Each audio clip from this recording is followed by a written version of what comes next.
Estamos com o Luís e o Paulo Barros. Como é que vocês, posso começar pelo Luís, como é que tens passado este período do Covid-19 em termos profissionais e pessoais?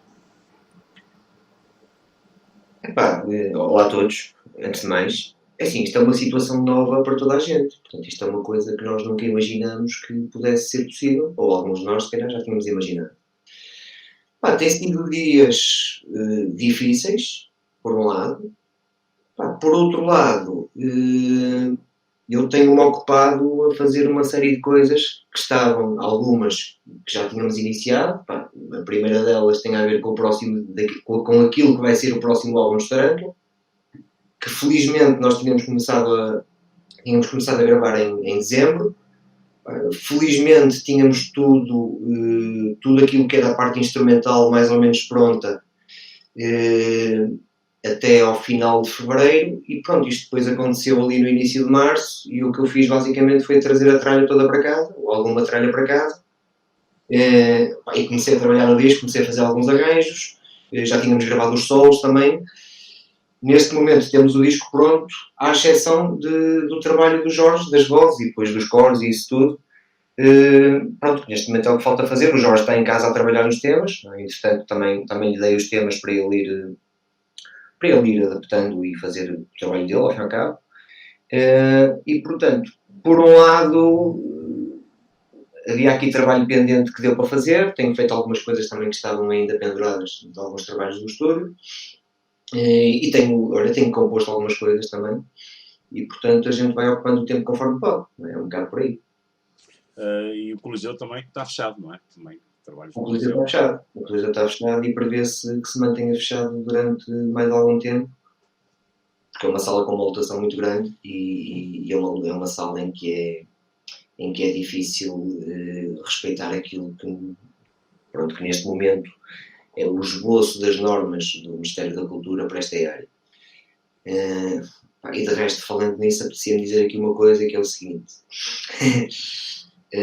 Porque em Portugal a definição de cultura é uma coisa um bocado difícil de compreender às vezes. E o que é que eu quero dizer com isto? O que eu quero dizer com isto é que tudo pode ser cultura e nada pode ser cultura. Ou seja, há uma espécie de visão que é um bocadinho elitista, no mau sentido do termo, daquilo que é cultura em Portugal. E as nossas autoridades, isto é histórico, não é um problema deste governo, isto é histórico, é uma questão de filosofia, a forma como se aborda isto. Então a cultura em Portugal, o Ministério da Cultura em Portugal, normalmente olham para aquilo que eles acham que é cultura. Que é o quê? São essencialmente as salas que são geridas pelo Estado, ou pelo próprio Ministério da Cultura, ou pelas câmaras municipais, os teatros municipais, os centros de artes e espetáculos que proliferam por aí fora. E depois são as bibliotecas e os museus e mais uma série de outras coisas infindáveis. Mas depois há aqui uma outra questão, que é a parte que a nós nos incomoda um bocadinho mais. E quando digo nós, músicos, pessoas que vivem nesta nossa pequena indústria do entretenimento. E essa pequena indústria do entretenimento, que não é tão pequena como isso, vive rodeada de uma série de pessoas. E nós, músicos, somos apenas a parte visível. Porque depois por trás há muito mais gente. Estamos a falar de algumas centenas de milhares de pessoas em Portugal que dependem deste tipo de atividades. Ou seja, esta nossa atividade do entretenimento, e quando eu falo de entretenimento eu falo desde o festival reduzidíssimo que é feito numa cave, ninguém sabe muito bem onde, até aos grandes festivais que se fazem por aí, que são aqueles que aparecem nas televisões. E o que é que acontece? Acontece que as nossas autoridades olham para isto, nós estamos numa espécie de terra de ninguém. Estamos aqui num cinzentismo que é um bocado incomodativo. Porquê? Porque nós não somos cultura. E esse é que é o problema. Ou seja, nós temos um Ministério da Cultura que olha para isto e não vê nada, não se apercebe daquilo que acontece, não tem a mais pequena noção da quantidade de gente que isto movimenta. E quando eu digo a quantidade de gente que isto movimenta, eu posso só dar um exemplo, só para as pessoas perceberem melhor. Vamos só imaginar a quantidade de pessoas que vivem daquelas pequenas festinhas que se realizam nas aldeias, daqueles músicos que vivem a tocar nos bailaricos das festinhas que ninguém ouve falar e que não aparecem no mapa e que não aparecem nas televisões. Vamos só imaginar a quantidade de gente que vive disso. Isto não é cultura em Portugal, que é uma coisa extraordinária. E, portanto, como isto não é cultura, o Ministério da Cultura não tem olhos para isto. Não vê. Não é uma questão de má política ou má vontade, até se calhar. Não digo que seja esse o caso. Nem vou discutir isso, porque eu não discuto essas coisas. Não me compete. Agora, a questão é que as autoridades, naquilo que diz respeito a esta área, são completamente surdas, percebes? E o que é que acontece? Acontece que esta área foi a primeira a parar de todas. Ainda ninguém andava assustado com o Covid e eu já sabia que o Coliseu ia fechar, porque era inevitável. E vai ser a última a retomar, seja lá o que for essa retoma. O que é que acontece? Há neste momento situações, e como tu sabes, eu estou ligado a isto há muitos anos, estou ligado à indústria dos audiovisuais também, e neste momento há gente em situação dramática, há pessoas em Portugal neste momento, nesta área, há um grande número de pessoas literalmente a passar fome.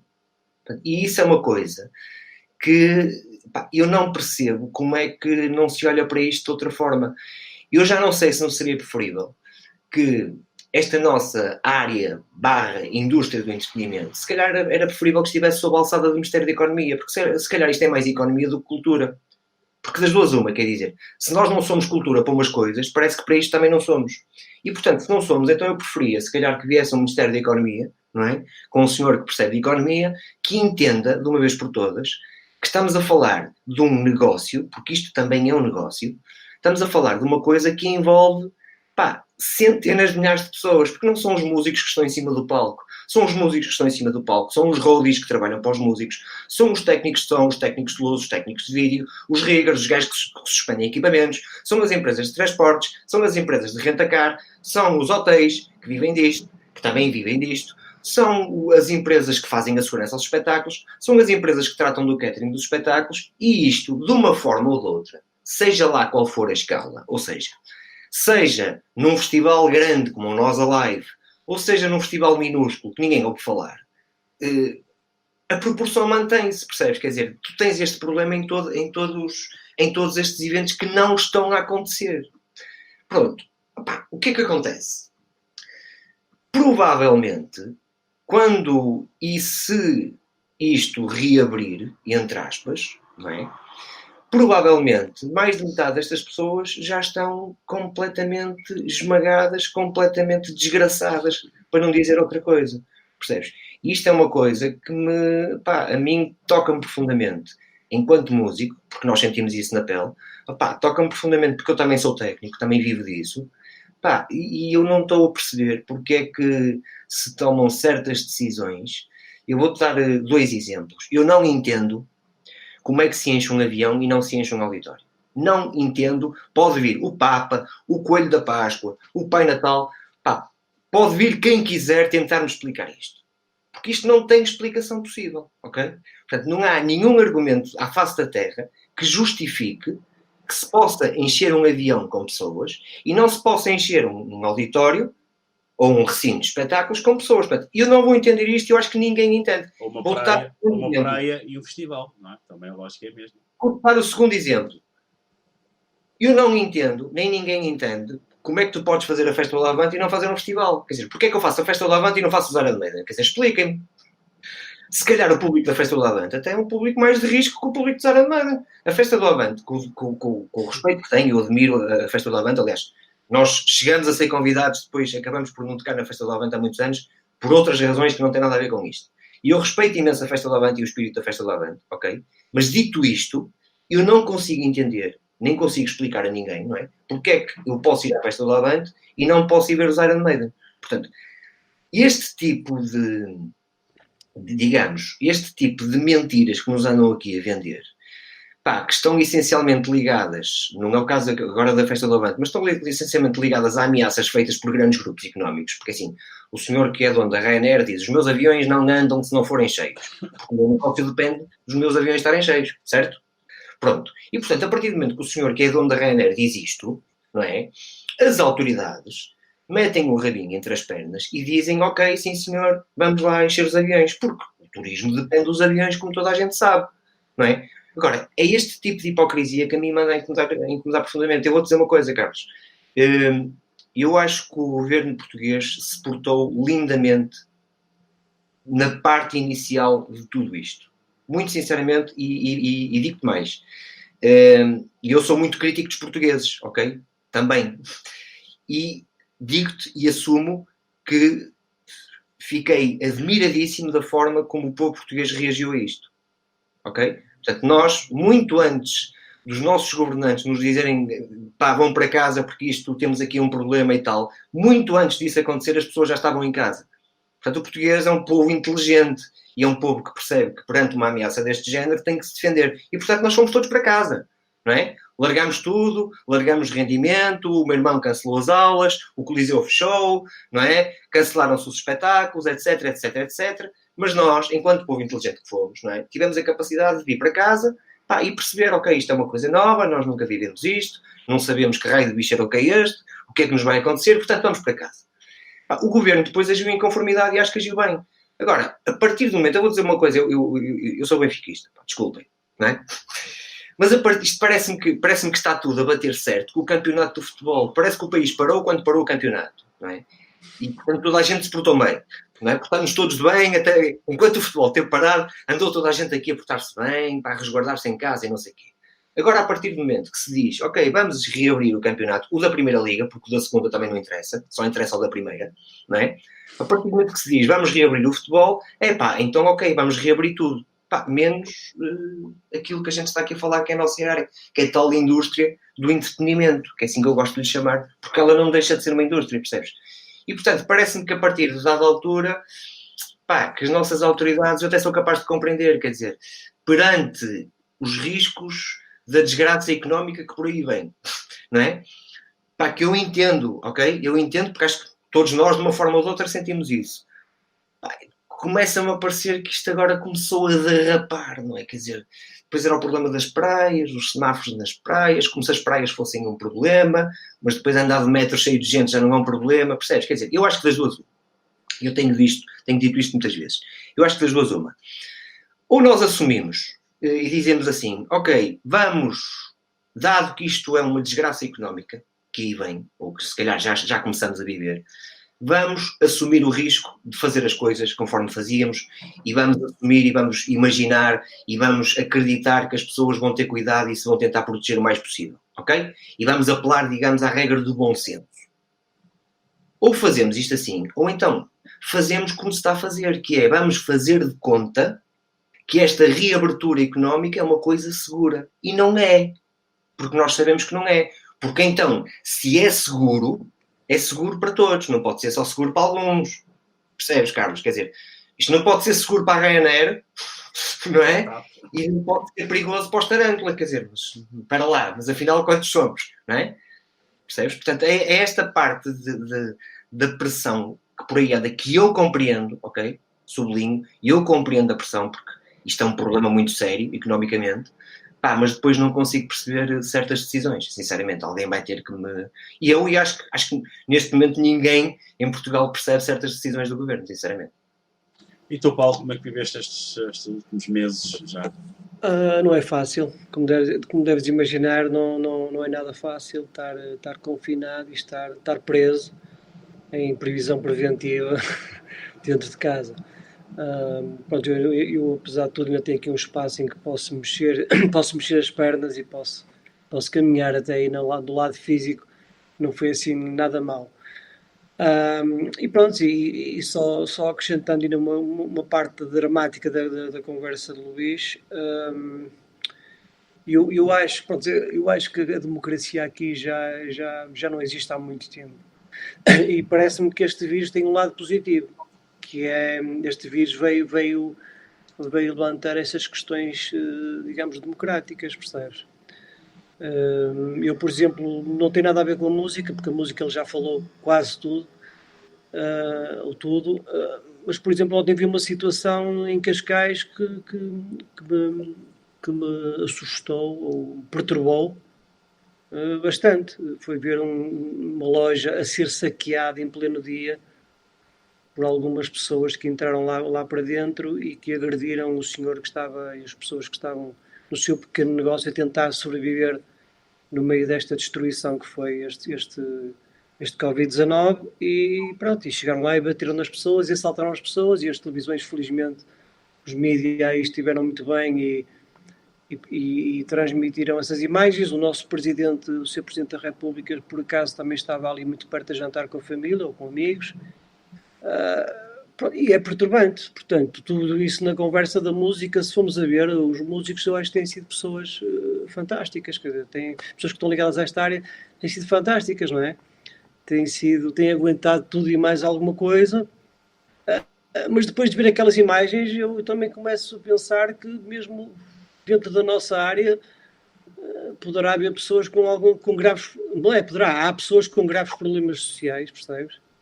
E que, e que podem, não sei, a certa altura também perder um bocado a cabeça, porque aquilo que vimos ontem foi uma situação social muito dramática, percebes? E muito agressiva até, diria. Não estamos habituados a ver aquilo nos países mais terceiro mundo da América do Sul. As tuas aulas de guitarra pararam completamente ou optaste por dar aulas online como alguns fizeram? Não, eu isso não vou fazer. Lá tive convites para fazer, mas eu não vou, porque também, pronto, pessoalmente não me identifico muito com... As minhas aulas são aulas diferentes, são aulas em que convivo com os alunos e as pessoas gostam, portanto eu não vou alterar, percebes, essa maneira, a minha maneira de trabalhar não vou alterar, nem me quero adaptar, nem vou adaptar, já estou a avisar, apesar dos convites que tive a fazer isso, inúmeros convites, mas eu não vou fazer isso, portanto eu optei logo no dia, aliás, muito antes do governo ter decidido, e bem, não é, o confinamento das pessoas e o estado de emergência, e eu optei, foi tipo 3, 4 dias antes, optei logo de avisar os alunos que não ia dar mais aulas por questões de segurança e de saúde pública. E agora, nem com máscara? Estou a pensar, se calhar vou retomar com máscara, vou experimentar com alguns alunos e pronto, e ver como é que corre e ver como é que vamos trabalhar, mas pronto, realmente a situação é muito difícil, como o Luís estava a dizer, se no avião permitem aquele número de pessoas, depois parece que a música a cultura está aqui à parte e a música disto tudo, estás a perceber? Está uma coisa à parte, por isso é que eu já começo a duvidar um bocado este lado democrático, se é que ainda estamos se é que ainda temos essa democracia, não é? Há alguns fatores aqui, como eu disse há pouco, que o Covid-19 veio levantar algumas questões estranhas em relação a isto. Muito estranho. Vamos para um assunto mais positivo. Vocês já apresentaram uma pequena intro orquestral do Terra 2.0. Podiam falar um bocadinho do que é que vai ser o novo álbum de Tarântula, que toda a gente está à espera, que o último já saiu há quantos anos? Imensos. Não, 2010. Não estou em Há 10 anos. 10. Sim. Mantém quase o ritmo. 10 anos. Mas o ritmo aumentou. Ué. Diga-me lá, o que é que podemos esperar então Deus? Ainda falta, já sabia que faltava a voz do Jorge ainda, não é? Mas o que é que podemos esperar em termos musicais? Mais próximo do Arcade, mais para trás ainda? Sim, pronto, este álbum, eu acho que já algumas pessoas, alguns amigos já ouviram, e eu acho que está muito, eu acho que conseguimos uma mistura do último álbum com o Metamorphosis, se calhar, mas também tem aquele toque moderno que tem o som do último álbum, mas acho que também conseguimos, no fundo, fazer um resumo dos álbuns todos de Tarântula. Existem ali alguns pequenos itens, percebes, em termos até de produção e até em termos de arranjo que conseguimos, penso que ir buscar, ali foi um amigo nosso que disse que conseguimos ir buscar pequenos pormenores dos álbuns todos, até do primeiro álbum, estás a perceber? E conseguimos até juntar com aquela modernidade dos dois últimos álbuns, que foi o Metamorphosis e o Spiral of Fear. Vocês retomaram muitos temas do Kingdom. E normalmente quando isso acontece, as bandas têm um bocado de tendência de voltar ainda mais às raízes. E nunca vos apeteceu isso? Olha, eu acho que o Kingdom Lusitânia é um álbum muito especial, os próprios os fãs acham isso. E depois era aquela formação, era a formação do falecido José Baltazar, e neste momento estamos os três, eu, o Luís e o Jorge, não é? E foi um disco que foi muito cimentado, muito composto e muito feito com essa formação dos quatro. Eu penso que voltar outra vez a isso, não, então ainda para mais nesta altura dramática que nós vivemos, não é? Do que aconteceu ao Zé, acho que não fazia muito sentido, sinceramente. Se calhar muitos fãs iriam gostar que isso acontecesse, mas acho que não fazia muito sentido. Até por respeito às pessoas e ao Zé Baltazar nesse caso. Isso foi a má notícia deste período, foi o falecimento do Zé Baltazar. Como é que vocês viveram? O Paulo já falou, mas Luís, como é que viveste esta situação? Ele que estava nos Açores, não é? Pois, fui eu que o levei para lá, curiosamente. Opa, o Zé era uma pessoa muito especial, não é? O Zé, quem conheceu o Zé, em cima de um músico brutal, que era. O Zé era um músico com um talento imenso, mesmo. Eu não me lembro de ver o Zé sem estar com uma guitarra ou com um baixo na mão a praticar. O Zé era especial. Pá, mas depois o Zé tinha um lado que era um lado humano, que era uma coisa...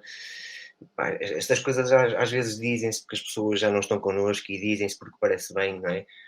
Mas o Zé era literalmente aquele tipo de pessoa que te dá aquilo que ele próprio não tem para ele, percebes? Era mesmo assim. Não estou a dizer isto porque fica bem, porque às vezes temos esta tendência, não é? Terrível de nos esquecermos das pessoas e depois lembramos quando elas já não estão entre nós. Mas é verdade, ou seja, o Zé era mesmo daquele tipo de pessoas que estava sempre disposta a tudo. O Zé teve alguns problemas pessoais na vida dele. Aliás, esses problemas, por pela maior boa vontade que nós tivéssemos, acabaram por se tornar num impedimento em relação a ele continuar com a banda, porque eram problemas que uma banda nunca poderia conviver com aqueles problemas. Lembro-me que lhe demos uma série de segundas e terceiras e quartas e quintas oportunidades para ele tentar resolver os problemas dele. Ele infelizmente nunca conseguiu. Acabou por conseguir, e bem, resolver os problemas dele uns anos mais tarde. E a partir daí o Zé entrou numa nova vida, curiosamente longe daqui, nos Açores, por coincidência comigo, porque eu na altura estava a trabalhar nos Açores e precisava de gente e lembrei-me do Zé. E o Zé foi para lá e nunca mais lá saiu, montou lá uma empresa, fez lá a vida dele, e estava bem, pelo que sei, estava bem, e pronto, e acabou por ficar por ali e perdeu-se ali um ser humano que é especial, percebes? Mesmo, quer dizer, não, o Zé é daquelas pessoas que eu lembro-me na segunda fase da construção do rock and roll, que curiosamente coincidiu com a fase de recuperação do Zé. Eu lembro-me do Zé aparecer ao fim, isto já de 2 anos de andar desaparecido, apareceu-nos ali ao fim desses 2 anos e apanhou-me ali com a mão na massa, não é? A construir a regi do rock and roll, a nova, e arregaçou as mangas e o que é preciso fazer? Vamos fazer isto, e lá fiquei com ele durante semanas, percebes, a fazer aquilo sem nunca te pedir isto ou aquilo, percebes, sem qualquer interesse no meio disto tudo. Portanto, é uma perca muito grande, percebes? E realmente, assim, é como a Paulo estava a dizer, o Kingdom dependia daquela formação e dependia de uma outra coisa, que é, o Kingdom é aquele tipo de disco que tu só deves fazer uma vez. É um disco conceptual. É um disco que tem um contexto e é um disco que, se tu quiseres repetir, tu nunca vais sempre fazer uma cópia daquele disco, por muito bem feita que seja, por muita criatividade que haja, vais sempre fazer uma cópia daquele disco, coisa que aliás algumas bandas, das quais eu até gosto, fazem, que é aquela coisa que eu já não gosto, que é tu andas a fazer o mesmo disco durante não sei quantos anos, não é? Porquê? Porque os fãs esperam que tu faças isso. E há N bandas, não é? Muito respeitáveis, que fazem isso. Porquê? Porque os próprios fãs também já não querem que aquela banda de quem eles tanto gostam faça outra coisa. E isso entende-se. Agora, eu vejo isto de uma forma um bocado limitativa. Quer dizer, tu não podes... Ok, tiveste ali um trabalho que até teve muito sucesso, não é? E de repente agora vais replicar aquilo noutro contexto, noutras circunstâncias, até com outras pessoas, porque pá, a diferença, estamos aqui a falar de trocar um baixista, não é? Em termos de formação. Isso era um baixista especial, não é? Não é? Estás a trocar um segundo guitarrista, acho que eu a tocar, não é? A questão é, tudo aquilo deixa de fazer sentido, percebes? Quer dizer, já não tens o mesmo argumento, já não tens a mesma história, já não tens as mesmas coisas para fazer. E, portanto, aquilo que é natural, não é? E que se calhar se vai refletir no próximo disco que aí há de vir, era o que o Paulo estava a dizer, aquilo que é natural é que as bandas têm influências, não é? Cada um de nós tem as suas influências e reuniu as suas influências.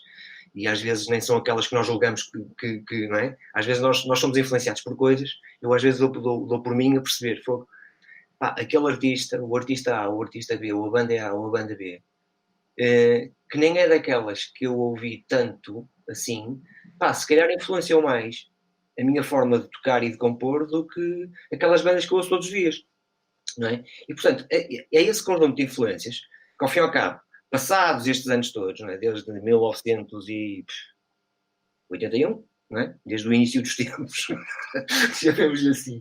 Portanto, mas não indo tão atrás, de 89, que foi quando gravamos o Kingdom, até agora, passados estes anos todos, pá, o que faz sentido é deixar que as coisas aconteçam naturalmente. E naturalmente, o que vai acontecer, e o que vai acontecer no próximo disco é o quê? É a reunião de tudo aquilo que a banda foi fazendo e foi aperfeiçoando ao longo destes anos todos. E, portanto, o resultado há de ser esse. Não é? O resultado há de ser uma espécie de reunião de tudo aquilo que foi feito para trás. Às vezes de uma forma um bocado mais evidente, não é? E outras vezes de uma forma que é menos evidente, mas que está lá. Está lá porque está marcado, estão lá as influências da banda, estão lá as influências de todos nós, não é? Está lá a idade, que isso também conta, não é? E a idade dá-te uma coisa, dá-te coisas boas e coisas más, mas dá-te uma coisa muito boa, que é a maturidade, não é? E tu percebes a dada altura do campeonato, tu percebes, ok, o que eu faço mesmo bem é isto, então deixa-me fazer isto, percebes? Porque assim, se é disto que eu gosto e é isto que eu faço bem, então deixa-me fazer isto. Portanto, não vale a pena andarmos aqui atrás de modas, nem nunca foi o caso, não é? E portanto também não ia ser agora. Já tem nome o álbum ou não? Não. Nós já podemos chamar-lhe qualquer coisa, não é? E depois do adeus ou uma coisa assim do género, não sei. Não sei. A seu tempo, não sei, sinceramente. Há pouco falaste que levaste parte do estúdio para casa e em termos de produções, o que é que vocês têm feito? Nós fizemos ali mais uma renovação no estúdio, curiosamente, ali por novembro, dezembro, não é? E depois isto parou. O timing foi perfeito. Parte boa, como disse, a parte boa é que, entretanto, tínhamos o nosso disco para fazer e está feito, está gravado, ou pelo menos a parte instrumental está gravada. Depois, entretanto, tivemos a fazer parte do trabalho dos Holocausto, mais uns projetos que com de sair que estão engraçados, em áreas, digamos, diferentes, e resume-se a isso. Depois tenho feito algumas coisas que é trabalho de mistura, essencialmente, e masterização, mas que neste momento, para já, está a ser feito em casa, não é? Que é assim um bocado esquisito. Vocês dois também participaram no projeto É o Corona. O Paulo fez o solo de guitarra, tu fizeste ali uma brincadeira com o teu cão. Estavam à espera das reações que o projeto teve? Paulo? Olha, sim. Por acaso, és a primeira a responder isso. Eu por acaso estava à espera. Eu acho que sim. Estava à espera porque também surpreendeu. Normalmente os mídia, para o nosso estilo de música, estão sempre com um pé atrás, não é? E pronto, eu também sabia que ia surpreender esse lado dos mídia. Estava perfeitamente consciente disso.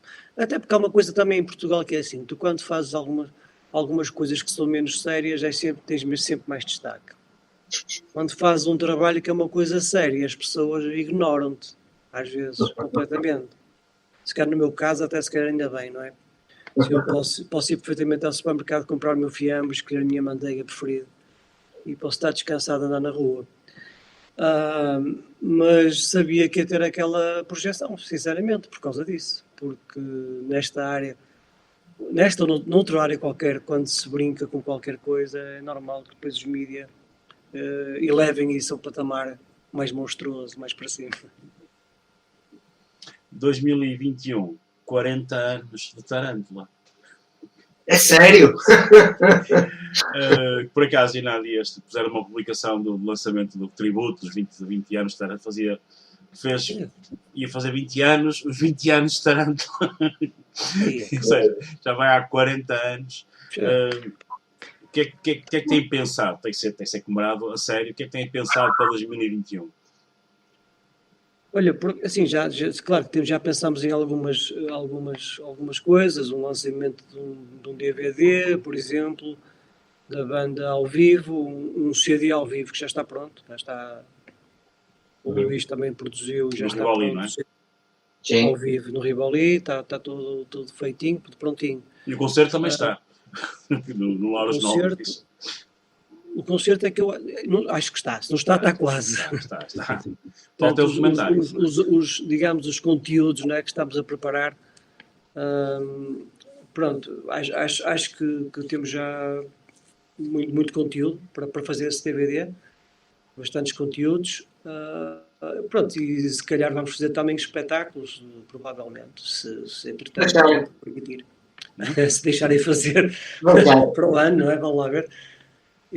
Pronto, e para comemorar, portanto, esses 40 anos, que para mim parece que foi outro dia, para mim é um bocado chocante, e para nós músicos de Tarântula, com certeza que é muito chocante, porque parece que foi outro dia que começámos a tocar, e é um pouco assustador também, é muito assustador. Eu os conheço há 30 também, há cerca de 30, à volta disso. E parece que foi ontem que saí na estação de Valadares e os conheci. Luís, que mensagem queres deixar aos vossos fãs aqui através do Caminhos Metálicos?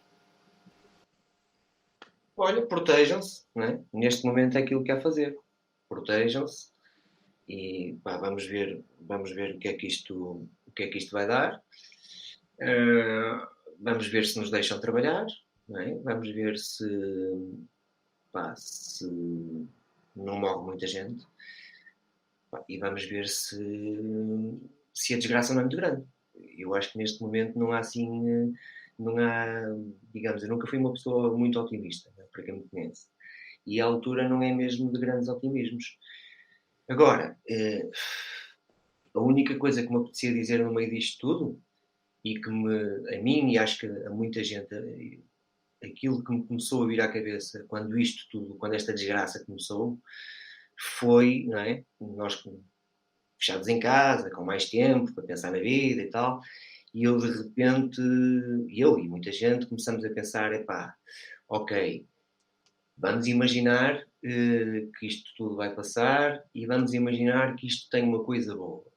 E essa coisa boa seria o quê? Seria que todos nós, e quando eu digo todos nós, é a humanidade, não é? Passasse a encarar o mundo de uma outra forma e de alguma forma pudesse, com estas restrições, pudesse começar digamos, a pensar naquilo que é verdadeiramente importante e naquilo que não é tão importante assim e que às vezes nos incomoda, percebes? Que nós às vezes andamos chateados com coisas, não é? Que são, desculpem-me o termo, são umas merdas, percebes? Que nos chateiam, percebes? E que são uma espécie de pedrinha no sapato, que nos vai incomodando todos os dias, porque não podemos fazer aquilo, ou porque gostávamos de ter aquele par de calças e não podemos, eu gostava de ter aquele telemóvel, e não posso, isso é um problema muito grande, percebes? E de repente, não é? No meio de uma coisa destas, eu julguei que isso pudesse acontecer, não é? De repente as pessoas começassem a criar uma lista de novas prioridades para a vida de todos nós e que de alguma forma isto servisse para nós nos reduzirmos à nossa insignificância de terráqueos, não é? E começássemos a perceber, eu estou aqui num sítio em que eu olho para o céu e noto nitidamente a diferença daquilo que era o céu antes do Covid e daquilo que é o céu depois do Covid. Isto isto está mais que falado e mais que mastigado, toda a gente fala nisto, eu sei, não é? E os ambientalistas já chamaram a atenção disto tudo, mas eu acho que nunca é demais reforçarmos essa mensagem, percebes? Eu espero sinceramente que daqui para a frente as pessoas possam relativizar os problemas que têm, percebes? Acho que é disso que se trata. Porque de repente, repara Carlos, eu cresci e as pessoas da minha geração cresceram sob a ameaça permanente de uma guerra fria, não é? Portanto, nós habituamos-nos, eu ia para a minha escola primária, não é? E nós interiorizámos uma ideia que era, ok, um dia os russos ou os americanos vão carregar no botão, não é? E isto, olha, vai tudo para o caraças. E a dada altura, não é? Isso passou a ser uma coisa normal, fazia parte da nossa vivência, não é? E depois também a dada altura nós percebemos, ok, os russos não são malucos, os americanos também não, quer dizer, estes americanos se calhar são, mas pronto, isso é outra conversa. Estes gajos não se vão matar uns aos outros, não é? Estes gajos já devem ter percebido que se um deles carrega no botão, isto vai tudo para o caraças. E, portanto, entramos neste conceito de Guerra Fria e nós interiorizamos isto e aprendemos a viver com isto, não é? E de repente, acaba a Guerra Fria, com a queda da ex-União Soviética, acaba-se a Guerra Fria, entramos num novo modelo, que é um modelo em que a superpotência que fica, que eram os Estados Unidos, passa a ter necessidade de alimentar uma indústria militar e, portanto, passa a ter necessidade de criar alguns focos de guerra pelo mundo, não é? E entramos outra vez neste desequilíbrio. Quando nos aparece uma coisa destas, não é? Este tal bicharoco por aí anda, quando aparece uma coisa destas, eu sinceramente sempre pensei, ok, um dia podíamos estar numa situação de guerra biológica assumida, que era melhor do que isto. Repara, era menos assustador. Sabes porquê? Porque uma guerra biológica, tu sabias, ok, estamos em guerra. Percebes? Estamos em guerra. E então, quem criou isto há de ter uma vacina e há de ter um remédio para isto. E a coisa há de se resolver. Vai morrer muita gente, mas isto vai se resolver. Agora, isto é outra coisa que ninguém sabe o que é. Depois podem vir com as teorias todas que quiserem, da China, dos morcegos, e não sei o quê. Tadinhos dos morcegos, não têm culpa nenhuma. Portanto, podem vir com as teorias todas que quiserem. Mas a questão é, isto é uma situação nova. Nenhum ser humano foi habituado ou foi preparado para viver com isto.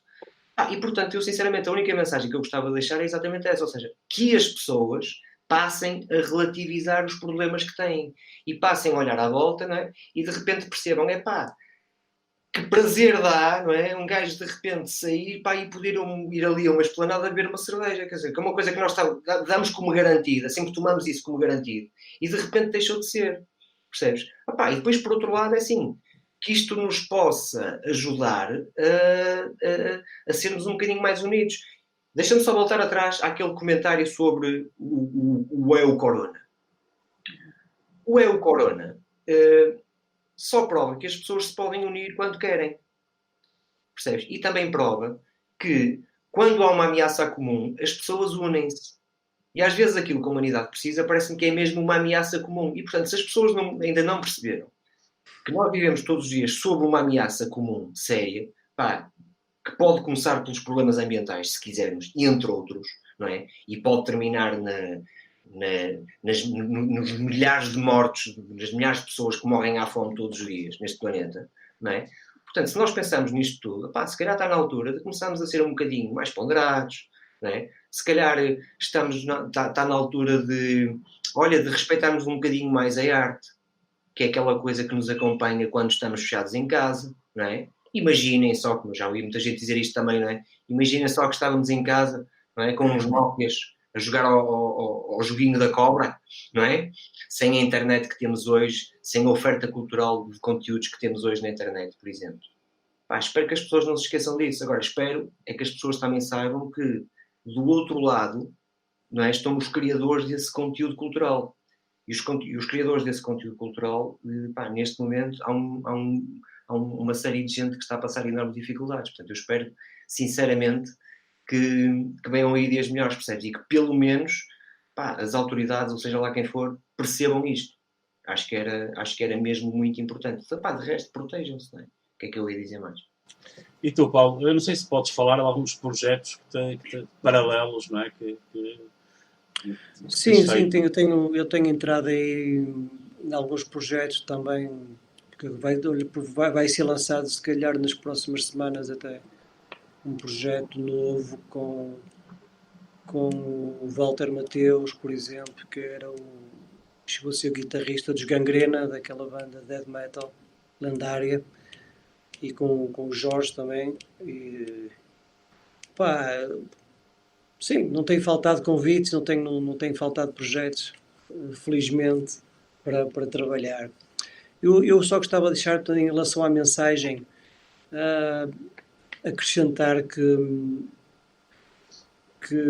os nossos fãs, queria deixar uma mensagem aos fãs para se protegerem as suas famílias, terem cuidado e também lembrarem-se que aquilo que nós fazemos também, apesar por exemplo, do que nós conquistamos, porque falo pessoalmente e também em relação à banda dos Tarântula, que aquilo que nós conquistamos, que foi muito, atenção, foi muito, às vezes parece que não, mas foi muito que conquistamos até hoje.